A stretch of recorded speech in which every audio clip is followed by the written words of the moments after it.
People Power, and Eric Latin, agent provocateur, the man in the chair, seasoned journalist, news hound, a man who believes in punching up, not down. This is the Situation Room, the only way to start your day. It's 9 after 9. How are you? On to the final hour of Kenya's biggest conversation. So, time for our Health Friday conversation. We will tell you all about it. Well, the children are at home for, is it 2 months? Yes.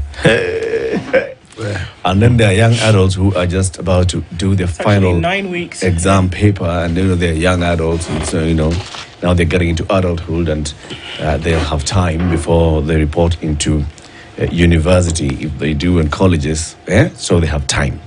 My friend, we'll be talking about substance use in teenagers shortly. But before that, today we are going to announce a winner of 25,000 shillings. Yes. Courtesy of Stanbic. Yeah.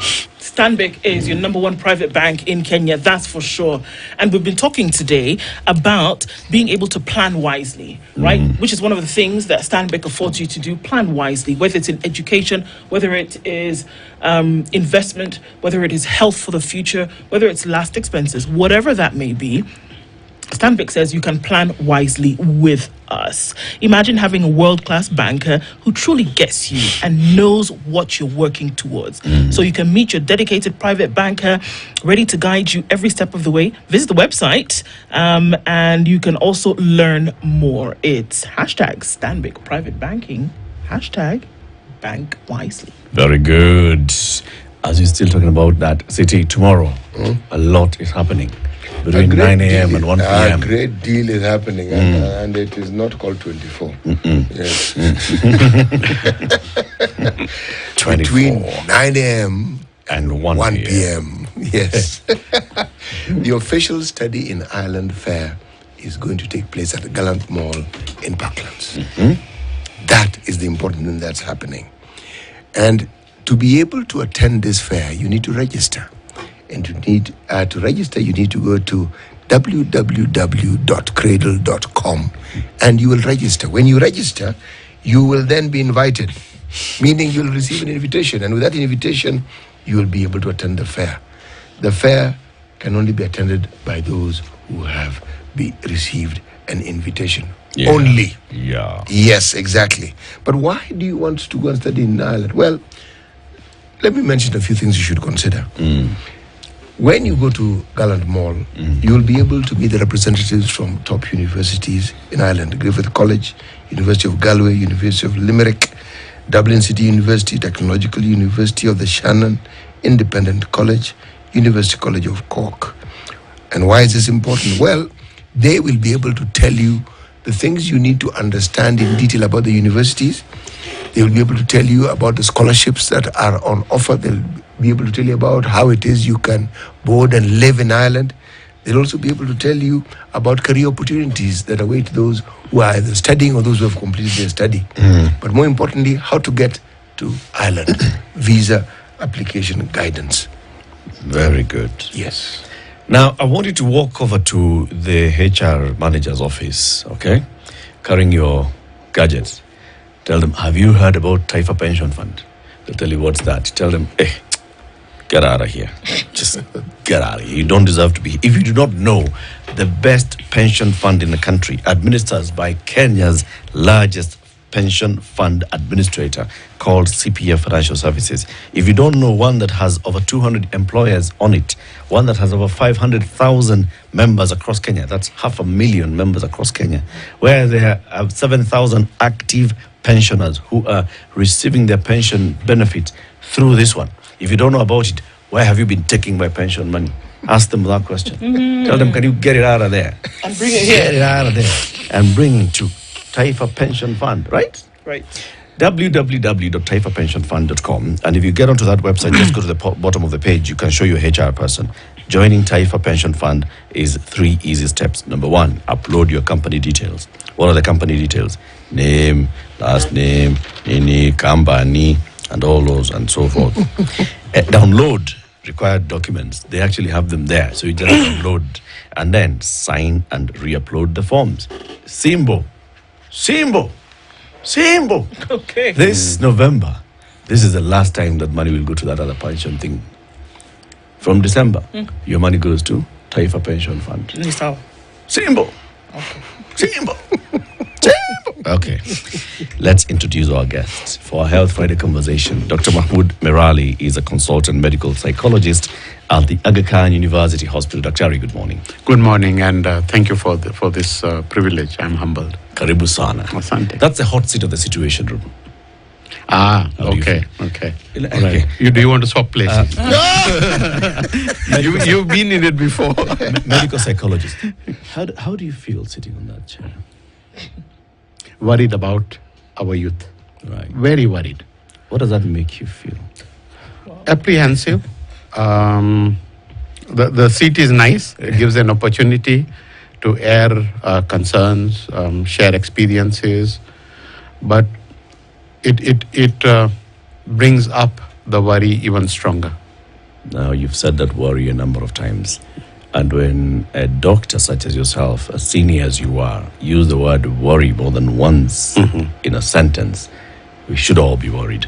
We'll have that conversation on why. Siti, please, welcome the worried doctor. Is it an age thing? This guy yesterday was, what was it?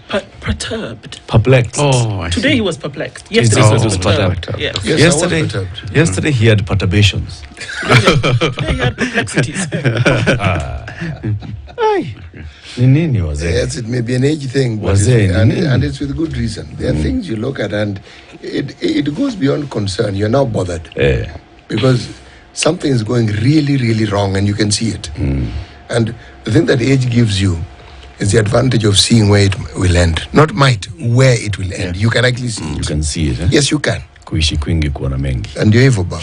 All And that's what the children don't like, isn't it? That Yeah. you can see ahead and try to prevent them from those hurdles or those falls. And they don't like it because they say, let us experience it. They're wondering, we are here with you. Tell me about what you've seen in the past. You can't really be seeing what's ahead. I mean, here you are with me. Anyway, Siti, The proverb. Our proverbs for this week, our final proverb for this week, and the proverbs that we've had this week have been from the Democratic Republic of the Congo, DRC. Imitating things led the frog to have his ears cut. Imitating things led the frog to have his ears cut. Dr. Mahmood, what's your interpretation of this proverb? That makes me even more worried. Because it's just telling you that society is good at aping. We are very good at imitating. We adopt practices, cultures, values from different cultures around the world, and then we forget ours. And eventually when the ears get cut, and then we say, let's go back to what we had, it's no longer the same. Times will have changed. Your values and principles will have changed, and your taste will have changed. Yep. It's like somebody saying, I want to live in America, and then missing home so much that they want to come back. And when they come back, they find they're not fitting, and they become what we call acultural. So aping, imitating is very appropriate as the proverb that you're saying. It's that now, do you cut the ears only, or is it going deeper than that? Boy. You've done an excellent job of actually giving serious meaning to the proverb. Thank you. So, Siti, what would your interpretation have been like? You see, it's like there are many cultures that have similar sayings, all right? And the saying is simply this. There are things that you know you can do because you've done them. And as the good doctor has mentioned, they are part of your culture, so you understand them. But then you decide, let me imitate someone else. Let me do what somebody else is doing. Let me wear clothes that other people are wearing. Let me have a bone passing through my nose as opposed to my ear. Okay? And it looks good. Yes. And so you think you fit in. And then, as the good doctor again said, now reversing that whole process, you suddenly realize that now what you're dealing with is regret. Why did I do this? Yes, you cannot. No. You can't reattach the ears. No. They're gone. No, they're completely gone. That's it. And they're not going to grow. Wow. It's not like a lizard's tail. This one, once you cut it, it's gone. Yes. So, Dr. Ari, why are you worried? When I started counseling almost 30 years ago, mental health was just the tip of the issue in terms of presentations. And then as time went on, we saw it progressing and said, hey, we need to go back to school to learn what is this thing about mental health that is becoming so strong. Today, that's all we are seeing. Mental health, it's across the age group. Unfortunately, the age group is dropping in that we are seeing younger and younger. Initially, it was very rare to see a primary school student. Today, you see primary, now you see nursery. What? And 4-year-olds coming in and talking of suicide even. At 4? At 4. And we've got 6-year-olds who try to commit suicide. So the you can see the progression. And it's almost like you don't know what to do. We know there's a problem. There's plenty of studies out there to show what contributes. Substance use is just one of them. It starts early. It's starting earlier and earlier. And of course the effects are there, especially during the developmental stages, how it affects the brain development. Adolescents, we know, are going through a spurt of growth in so many different ways. Their brain is developing at phenomenal speed. And then you introduce a substance that's going to affect how that works and how that gets developed. So before you know it, we have a problem. Not many people admit to addiction or dependency. Yeah. A lot of people say, no, we are in control. We know how to use it. We can manage it. I mean, everybody's using it, that kind of thing. But that as time has gone, not only have we developed in terms of our use, we've developed also in terms of where that use is coming from, where that substance is coming from, how that is being developed. When we talk about weed, sounds so simple. There are 2,000 to 3,000 different types of weed out there. And when you start mixing, you're going to have something popping out of that. The days are gone when weed was just seeds thrown and it grew and you took the leaves and it seemed harmless enough. And it was harmless to some extent because you could take it and then go off it. I mean, a lot of kids tried it in school, and then just went on with life. Yeah. Didn't get hooked on it. Today, if you take weed, you are not really getting organic weed. You're just the leaf is a conduit for a chemical. And so what you're getting is very, very different. It's a totally different ball game. And so when we are talking of addiction, we're talking about mental health issues, we can see where it's coming from. Dr. Are you saying that our young children are getting into mental health issues mainly because of substance abuse? Not mainly. Okay. Substance abuse is one of the reasons that they're getting into mental health. It's one of the contributing factors. What are the others? The others are environment. The others are stresses of life. There's a lot of focus on meritocracy in schools. Come up with your 100% in everything. And it's very common. I sit with parents all the time. And you'll find them, you'll say, the kid will say that, when I come with 98%, they ask, where did you go wrong? And What's wrong with you? What's wrong with you? I mean, and how could you make that mistake? Yeah. That stupid mistake. They're not looking whether you get an A+ from 90 or you get an A+ from 99, it's still an A+. Yeah. And it's still damn good. Unfortunately, the focus is on the black dot on the white paper rather than on the whole white paper, kind of situation. So it's quite sad that way. That's one contributor, parents. Don't forget, a lot of substance use doesn't necessarily mean it is starting with peers. It's also starting at home.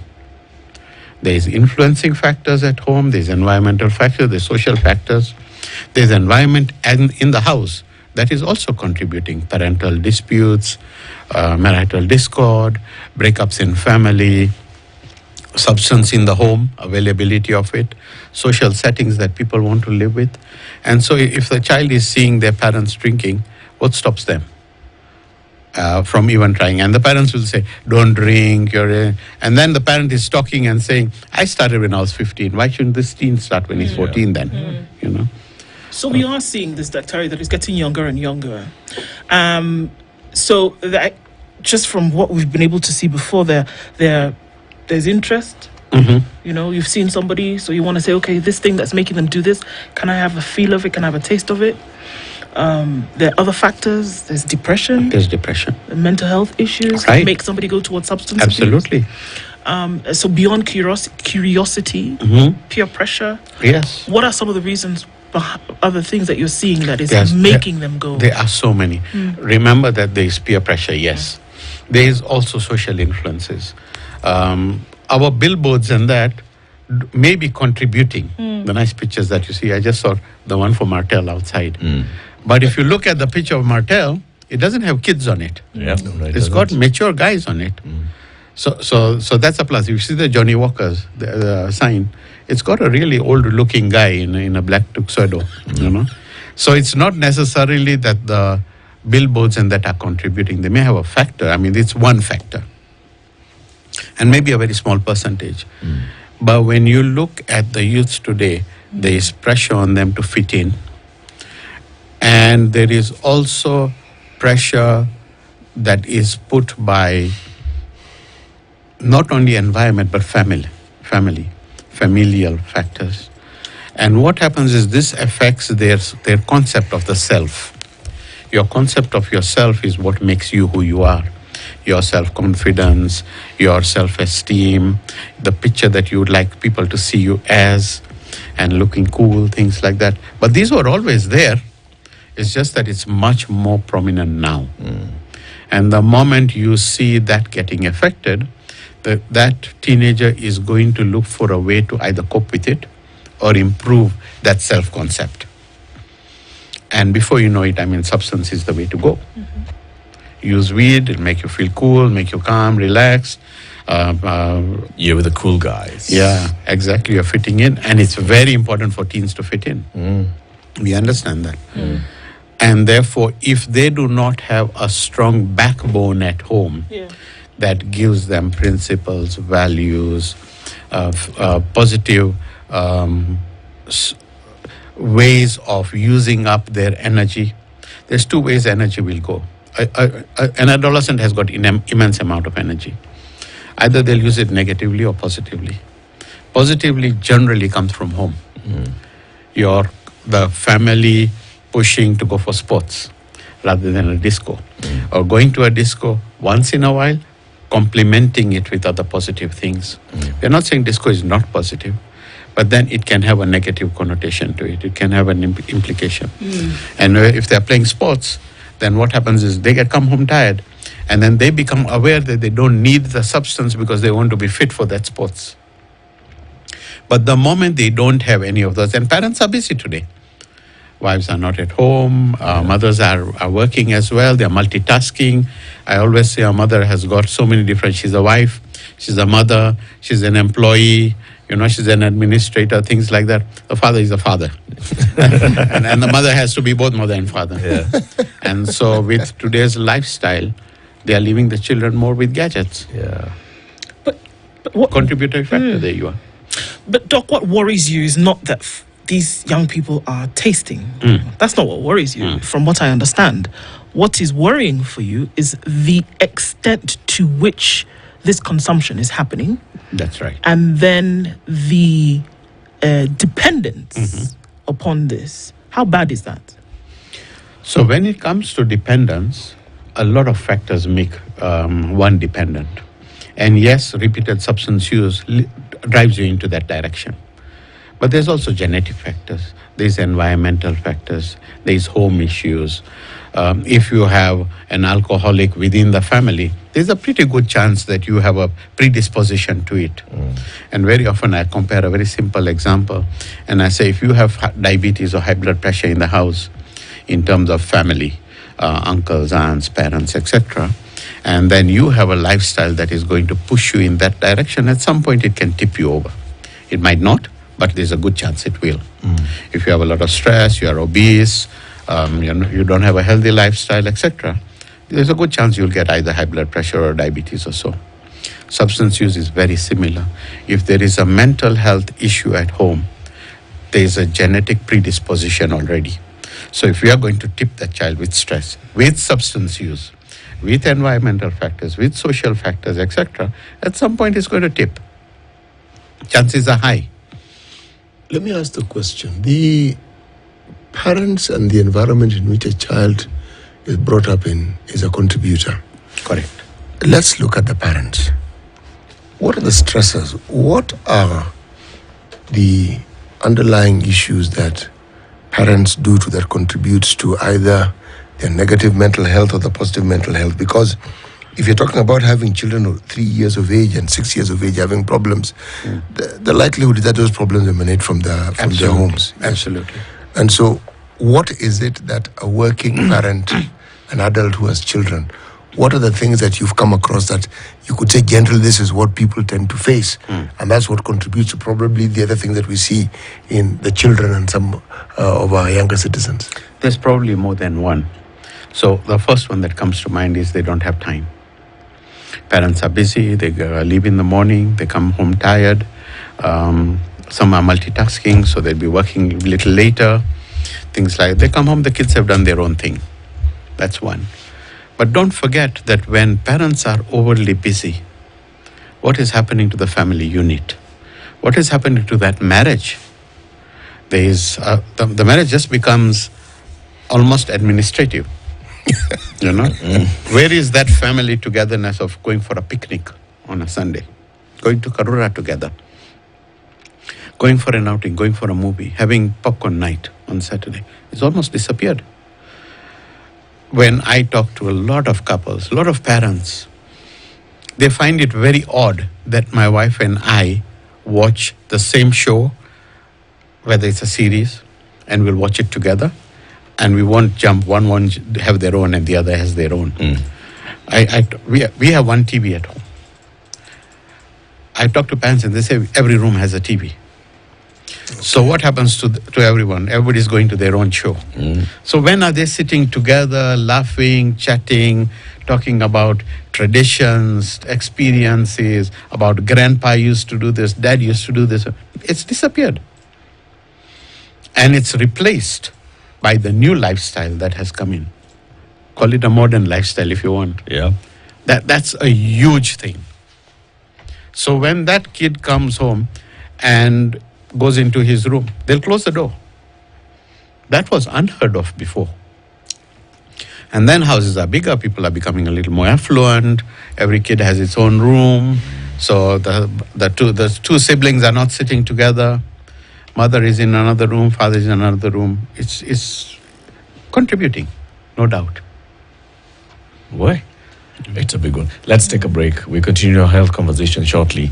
A very worried Dr. Muhammad Merali is our guest. He's a consultant medical psychologist. Why is he worried? He's worried because of what he's seeing, especially with the mental health of our young people.